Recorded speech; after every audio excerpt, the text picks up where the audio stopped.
Hello everyone, it's Crazy Mike 1706, this time with an MMA video, and I'm joined by two very special guests, so go ahead and introduce yourself and promote your channels.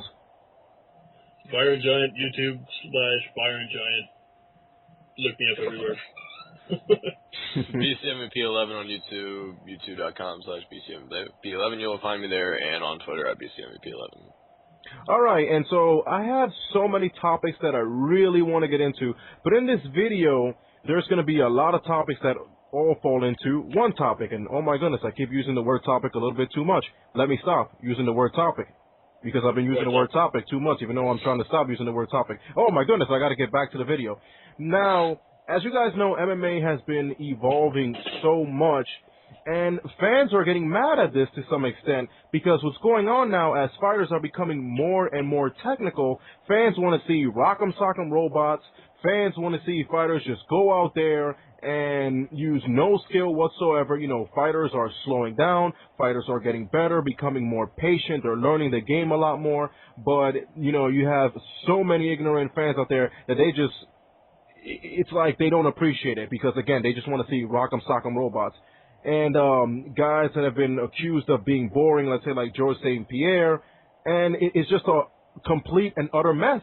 Because when you really think about it, if you don't win fights, you don't stay in the organization.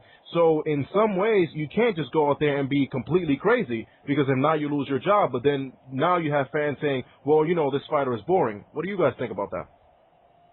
Well, I think it comes down to just a plain lack of education. They won't take the time to learn the techniques, even to look them up online. It's like, well, I don't want to see them roll around like, oh, it's gay, all that gay hugging shit, which I want to slap the shit out of people. As Rude Boy does a little disco dance in his room. And another thing is people aren't taking into account the level of competition that these guys are competing at, like you said. Like George St-Pierre has been fighting. If you look at his record, you can't find a slouch on his record at any point in his career. I don't care what they've done after they fought him, but before they fought him, they were guys who were known. And he has established himself, in my opinion, as the best. But that's just my opinion. And you see him go out there and fight guys like Jake Shields recently, who everybody recognizes as having a few key techniques, like sweeps off his back. He's not really good with the submissions off his back, but he can sweep you, and then once he's on top, then he goes to town. People give GSP shit, specifically in this kind of situation, for not wanting to take the fight to him and get caught. Well, dude goes out there and dominates, and I don't see a problem with that. Miguel Torres is in the same boat. He used to fight with, like, sheer aggression and technique, and now he's learning to use his brain as well as his technical prowess. And he's sort of in a transitional period where he's trying to marry all of his techniques and his, shall we say, his fighter IQ. Okay. And Brent, what do you think about that? I think the fans saying, like, we only want rock'em sock'em robots. If fans are, like, I don't know how many fans are saying that, but if, like, fans are saying that, then they need to realize that there is, like, techniques in this. Yes, I would like to see fighters like GSP go for the finish more often, rather than just fighting, like, safely, fighting to win on points. I'd rather see GSP, you know, come back like he was back in the day, like when he was knocking out Matt Hughes and knocking out fighters like Jay Huron, and submitting fighters, you know, left and right, and beating fighters and finishing. And since the knockout loss to Matt Serra, it seems that he's just been on pretty much just straight ahead, playing the fight safe. Even when he finished Matt Serra in the second fight, he wasn't standing and banging with Matt Serra. He wasn't, you know, going toe-to-toe with him. And, you know, he fought smart, and he did get the finish, and I appreciate that. GSP is a great fighter. I have no doubt in that. But the fact that you have, like, most recently, the fight against Josh Koscheck. Josh Koscheck was pretty much fighting with one eye. Yeah, he did want to avoid Koscheck's power, but at the same time, he was jabbing him up. Koscheck had no success in that fight at all. He wasn't able to take GSP down because he couldn't see at that point. And GSP was still just throwing jabs. It wasn't really throwing too many combinations. And at that point, I thought GSP should have started throwing more combinations when Koscheck's eye was pretty much just done. And because you can only see with one eye, I think GSP should have started throwing more combinations. And if I were Jake Shields could not take GSP down at all in that fight. And I think after that, I thought GSP should have just unloaded on Jake Shields. I know he was throwing the sloppy overhand right a lot, kind of looking to finish, but you have to let the finish come when you're fighting. You can't just throw the jab. You can't just, look for huge shots and look for the finish. You have to, throw combinations, look for openings, look for a finish that way, not just throwing sloppy overhands and, just looking for power shots and look for the finish. But yeah, I would like to point out that GSP couldn't see out of his right eye for that fight. That is true. That's why he was throwing that. He was trying to keep him off of his right side. And the easiest way to do that is to throw a big sweeping overhand right. That's true. I'll give him that. But I still think the fact that Jake Shields has little to no stand-up and was able to actually, according to Fight Metric, sure, I thought GSP won all 5 rounds. I'm not sure how 2 judges scored 2 rounds for Jake Shields.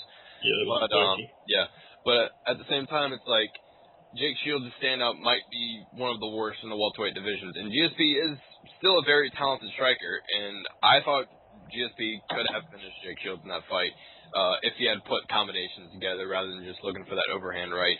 But yeah, fighters like GSP, I don't mind, but I do prefer watching fighters more like Vanderlei Silva, Rampage Jackson, guys look for the finish. But I have no problem with guys who are technical and look to play it safe, as some people say. Okay, so you're right in between, and you made a lot of good points. But see, here's the thing. You look at Vanderlei Silva, for example. He's been knocked out too many times. And you look at a guy like Chuck Liddell, and also you look at a guy like Muhammad Ali. Now, as weird of an argument that this may be, okay, you look at Chuck Liddell now, right? Listen to the way he speaks, okay? Now, listen to the Pride interview a few years ago. He was speaking coherently, precisely. You're like, wow, totally different person. He took a lot of head damage. Yep. Muhammad Ali, now, you can say that the brain damage that he has, it was caused by boxing, which it was, but it was also caused by the fact that he didn't retire in time. And that's another thing. I understand that fans want to see exciting fights, but you're talking about your health here. That's true. Because fans are going to adore you. Yeah, they adore Vanderlei Silva. When he's getting all those surgeries. I'm sorry. Vanderlei Silva's also, I was going to say, taken enough damage and been punched in the face so many times. Yeah. His face has had to be reconstructed. Exactly. And you know what? And that's not even a funny statement. Like, that's a true statement. The guy had to go through multiple surgeries because of that. And it's crazy because, again, it's that ideology that, like, yeah, we love you, but as soon as something bad happens, everybody turns their backs on you. And, people can say, oh, well, this fighter is exciting, but as soon as that fighter is getting knocked out left to right, they're going to turn their backs right on him immediately. And this kind of crap almost always happens. And so that's why in some ways I can kind of understand why, fighters are playing it a lot more safe because, let's be serious, they're not making millions of dollars, So they got to do what they can to try to stay in the game as long as possible. And you guys want to add anything to that? I think that, quite frankly, you're gonna remember guys like Chuck Liddell and guys like Vanderlei Silva, and maybe even Levin, although I'm not really a Levin fan per se. You're gonna remember them as guys that were around before the real fighters came around. Like, they're gonna be guys that, if you look back in boxing, you don't really talk about so much. You're going to talk about guys like Leon Spinks and Muhammad Ali and people like that. You're not going to talk about my brain's not even working. I can't come up with names right now. But you're not going to. Yeah, you're not going to, like Mickey Ward. The only reason Mickey Ward is remembered really is because he had those 3-round wars with Arturo Gatti. But people know about Arturo Gatti. That's kind of what I'm trying to say. Okay. And as far as them making money, I think in 10 years you will be seeing guys that make $2 or $3 million per fight. I honestly, as weird as this may sound, I don't think that'll be so much of it. It will be a good thing in some ways for them, but then a bad thing in other ways. But that's a completely other topic. Yeah, I mean, look at where boxing is now. Yeah, but that's a completely other topic. So before we wrap this up, any final thoughts? For like you said earlier, for guys who are, like people adore Vanderlei Silva, like you said, and Chuck Liddell, and guys like that. I think it's guys like that why people really love the sport and why people really love guys like Vanderlei Silva and Chuck Liddell, because they go out there and put it all on the line and throw everything in it. Yeah, they get hit, but they come back and I wouldn't say brawl, but they knock people out. And they dominate, and they do this and that. You could probably throw Crow Cop in there too. Look what he's doing of late. You probably throw Big Nog in there too. Looking what he's doing of late. These guys are legends. Everyone loves these guys. And I'm sure GSP will be remembered as being a great dominant champion. But I have a feeling if he doesn't, finish a few guys, coming up in his next few fights, some people might not remember him as this great champion because he never finished guys late in his career. But I'm still gonna remember GSP as a very dominant champion. But saying that Vanderlei's gotten knocked out a couple times, but you said some people might have been turning their backs on him. I don't know if that's the case because Vanderlei Silva is still a really likable guy. Vanderlei Silva is still a really likable fighter. Everyone still loves Vanderlei. If he does get knocked out a few more times, I think people are just going to say for him to retire rather than turn our backs on him. But they're already saying it. Dana White said it right after the fight. This is the end of the road for Vanderlei. Yeah, he's trying to make it end. Vanderlei doesn't want to stop fighting. And I'm hoping that guys like Chuck Liddell and Vanderlei and Levin are kind of the fighter equivalent of gateway drugs, where oh my God, look, this guy's smashing the crap out of all these people, and then they start paying attention to dudes like Brian Stan, who has pretty good technique. He's still learning, but he's got more technique than just raw aggression. And then there's guys like Anderson Silva who are really technical to finish fights too. But you know what? And it's funny because I was going to wrap the video up a few minutes ago, but an argument came up. Byron made up a very good point. See, here's the thing people don't understand about GSP. He is a master strategist, an amazing strategist. And like he mentioned, because fighters are becoming so well evolved, you can't play the same fight every single time now. Yeah. And so that's why I guess fighters are slowing down, being more technical. Even Rampage has noticed this, because even he started slowing down a little bit more.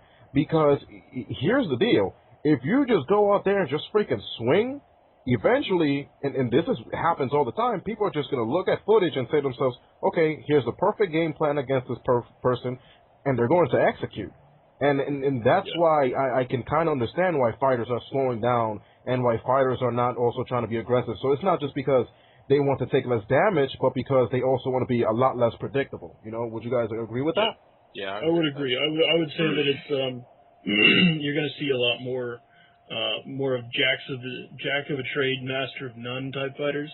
Like Fedor was kind of the first one, maybe Igor Vovchanchin, where they had a diverse skill set, and they didn't have to be the best strike. Like, you couldn't point at Fedor and say he's the best striker or he's the best grappler. I mean, you could look at his Sambo record and jerk yourself off all day, like, oh my God, this guy is multiple-time world champion. But he has a diverse skill set that he is very good at all of them, or at least good at all of them. Where GSP is the same way, and he has a bunch of techniques where he can employ each of them in that fight. He doesn't have to be the best boxer, he doesn't have to be the best at everything, but he's going to be good at a lot. Andy, can you move your mic, please? You know what? It's funny you mentioned Fedor. If you watch the fight with Arlovsky, notice this.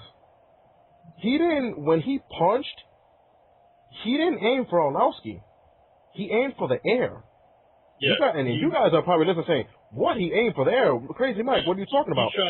He was a sniper shot. He shot it where it was going to be. He knew he was going to be there, timed it, boom. And then walked off like a pimp. He's the man. That's man. I mean, and I maintain that was probably the single greatest rope-a-dope fight in MMA. I've never seen anybody, I mean, you can look at it like, Arlovsky was kicking his ass and then he got knocked out. That's not what was happening. Fedor was taking some punches, but Fedor was waiting. And eventually it came, and there it was, and then he just walked off. He didn't need fanfare, he didn't jump around, did nothing like that. Yeah, I wouldn't say Arlovsky was kicking his ass at all. Yeah, and it's funny because, Fedor, we'll get into another topic, but I was watching a documentary about Sambo, and it's actually a mixed martial arts, and I think that's one of the reasons why Fedor was so popular, because he was a mixed martial artist before most mixed martial artists were mixed martial artists. But I'll get into that in another video. All right, so Crazy Mike 1706, and I've been accompanied by Iron Giant. NBC MVP 11. All right, you guys take care. Later. All right. Peace.